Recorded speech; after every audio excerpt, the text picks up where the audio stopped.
talk about adjusting the armscye when you have a very sheer dress.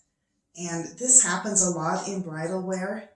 They have these beautiful sheer tops, and then about down here the lace and the satin begins, but the sleeve is just sheer, or else it has some lace on it, but it's pretty sheer right through here.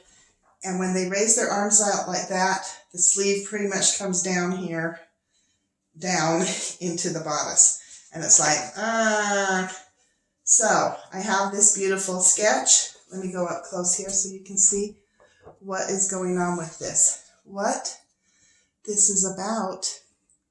And you all the time on ice skating costumes, they do this. This seam goes up to the bottom hinge point under their arm. So you're raising it up to where, and then down. And how do you do this on a client?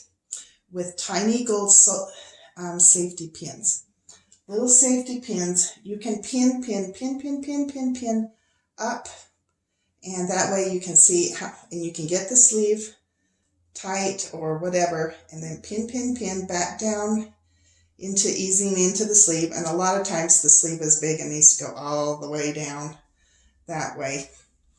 And pin it, and then have her carefully take it off, and then stitch,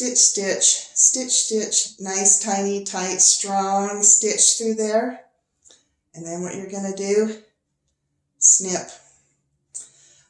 Make that snip, and then I usually turn it into a French seam, if I can, just to strengthen and reinforce it. So then it's done on the inside, and I can actually, if I stitch on the outside, about 1/4 of an inch away from those safety pins on my first stitching, then take the safety pins out, and then do my trimming and get it on the inside, and make sure to trim that point, and then do my French seam on the inside, and it reinforces.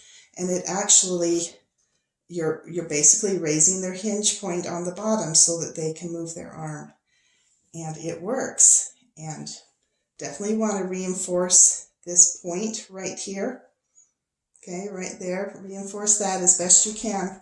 But raising that up, it's kind of simple, but it really works.